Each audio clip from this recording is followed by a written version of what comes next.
최근 방송된 부르의 명곡 이찬원의 무대가 끝난 직후 스튜디오에는 기이한 정적이 감돌았습니다. 보통의 환호성이 터져나와야 할 타이밍에 공기가 진공 상태처럼 멈춰버린 듯했죠. 박수는 한 박자 늦게 터졌고 관객들의 탄성은 그보다 더 뒤늦게 마치 참았던 숨을 토해내듯 흘러나왔습니다. 그 묘한 분위기 속에서 MC 신동엽이 마이크를 잡았습니다. 그리고 평소에 재치 있는 농담 대신 칭찬이라기엔 뼈가 있고 비판이라기엔 너무나 애틋한 한마디를 던졌습니다. 재능이 정말 아깝습니다. 순간 현장의 모든 시선이 신동엽에게 꽂혔습니다. 보통 진행자라면 역대급이다, 소름 돋았다 같은 수식어를 썼을 겁니다.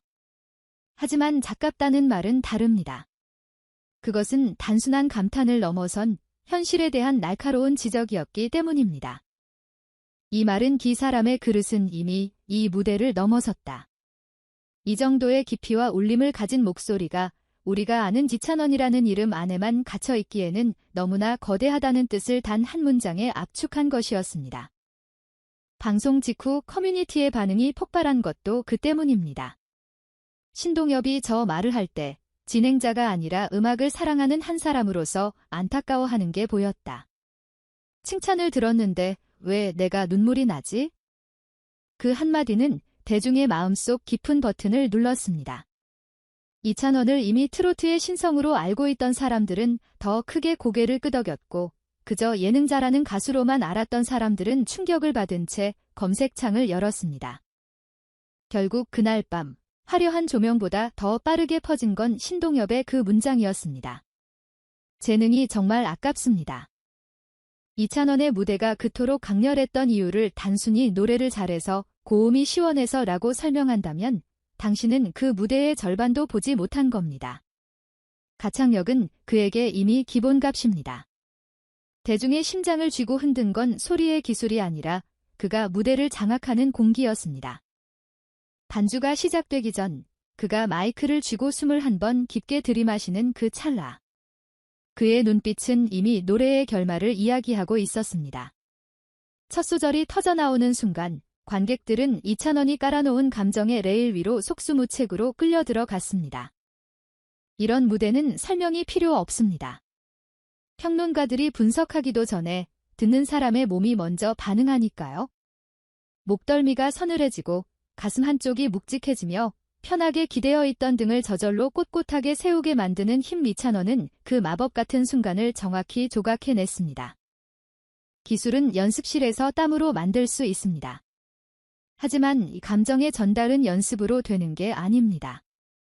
그건 노래하는 사람이 그 가사를 온몸으로 살아내지 않으면 절대 흉내낼 수 없는 영역입니다. 특히나 부르의 명곡 같은 무대는 잔인합니다. 수많은 카메라와 관객 앞에서 아주 미세한 감정의 균열도 확성기처럼 증폭되어 들리니까요. 감정이 과하면 부담스럽다 하고 절제하면 밋밋하다고 합니다. 그 좁고 위태로운 외줄 위를 이찬원은 신기할 정도로 담담하고 안정적으로 걸어나갔습니다. 터뜨려야 할 곳에서는 폭포수처럼 쏟아내고 삼켜야 할 곳에서는 과감하게 소리를 비워내며 침묵마저 음악으로 만들었습니다. 관객은 더 이상 노래를 듣는 제3자가 아니었습니다. 어느새 이찬원이 그려놓은 한 편의 드라마 속 주인공이 되어 있었죠. 이것이 바로 신동엽이 말한 재능이 아깝다의 진짜 의미입니다. 업계의 생리를 누구보다 잘 아는 베테랑 MC의 눈에는 보였을 겁니다. 이 가수는 장르라는 카테고리에 묶어두기엔 너무 크다. 세상이 이 사람의 진짜 가치를 아직 다 발견하지 못했다. 음악 시장은 가끔 잔인한 편견으로 돌아갑니다. 이찬원처럼 이미지가 확실한 스타에게는 더욱 그렇습니다. 찬또배기, 트로트 아이돌이라는 수식어는 그를 빛나게 하는 왕관이기도 하지만 동시에 대중이 그를 판단하는 프레임이 되기도 합니다. 사람들은 있는 그대로의 무대보다 자신이 기대하는 이미지로 가수를 재단하려 하니까요. 하지만 이날의 무대는 그 프레임을 산산이 조각냈습니다. 신동엽의 한마디는 대중에게 던지는 질문과도 같았습니다. 지금까지 당신들이 알던 이찬원이 전부라고 생각했나요? 이 무대를 보고도 그렇게 말할 수 있습니까? 이 질문은 무대 하나로 끝나지 않았습니다. 사람들은 다시 이찬원을 탐구하기 시작했습니다. 왜 지금까지 나는 이찬원의 목소리에 이토록 슬픈 색깔이 있다는 걸 몰랐지. 그의 발라드가, 그의 팝이, 그가 부르는 옛 노래들이 다시 소환되기 시작했습니다. 이찬원이 다른 가수들과 차별화되는 가장 무서운 무기는 바로 가사를 말하듯이 던지는 능력입니다. 어떤 가수는 고음에서 빛나고 어떤 가수는 기교로 감탄을 자아냅니다. 하지만 이찬원은 가사를 씹어서 뱉습니다. 그의 노래는 귀로 들리는 게 아니라 심장에 박히는 이야기로 다가옵니다. 어떤 구절에서는 내 이야기 같아 울컥하고 어떤 대목에서는 두고 온 가족이 떠올라 먹먹해집니다. 이것은 성대의 힘이 아니라 사람의 기억과 정서를 건드리는 해석의 힘입니다. 그리고 이 힘은 시간이 지날수록 괴물처럼 성장하고 있습니다. 신동엽이 답으로가 더 기대된다고 덧붙인 이유도 여기에 있습니다. 이미 정상에 있는 가수인데 아직도 보여줄 패가 많이 남았다는 확신. 그것이 가깝다와 기대된다가 동의어처럼 들리는 이유입니다. 방송이 끝난 후 흥미로운 현상이 생겼습니다. 사람들은 단순히 노래 영상만 돌려보는 게 아니라 이찬원이라는 사람의 서사를 다시 읽기 시작했습니다. 무대 밖에서의 태도, 팬들을 대하는 진심, 음악을 대하는 치열한 고민들. 진짜 팬덤은 노래만 잘한다고 생기지 않습니다. 무대 위에서 보여준 그 폭발적인 진정성이 무대 아래의 삶과 일치할 때 팬덤은 콘크리트처럼 단단해집니다. 그리고 그 단단한 팬덤이 움직이면 세상은 반응할 수밖에 없습니다. 유튜브 알고리즘이 춤을 추고 댓글이 탑을 쌓고 영상이 국경을 넘습니다. 결국 단 한 번의 압도적인 무대가 아티스트의 운명을 또 한 번 확장시키는 순간입니다. 이제 우리는 궁금해집니다. 이찬원은 다음에 무엇을 보여줄까?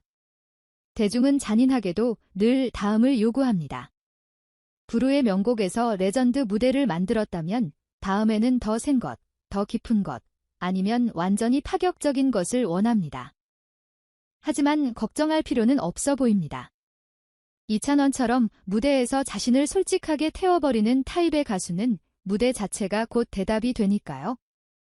해명도 화려한 포장도 필요 없습니다. 다음 무대에서 마이크를 잡고 첫 소절을 뱉는 순간 모든 의구심은 환호로 바뀔 테니까요. 신동엽이 탄식처럼 내뱉은 재능이 아깝다는 말은 이제 이찬원에게 더 이상 아쉬움이 아닙니다. 그것은 이 사람은 더 넓은 세상, 더 거대한 무대에서 놀아야 한다는 가장 확실한 보증수표가 되었습니다. 그날 부르의 명곡에서 터진 것은 단순한 고음이 아니었습니다. 그것은 가수 이찬원이 가진 한계 없는 가능성의 폭발이었습니다.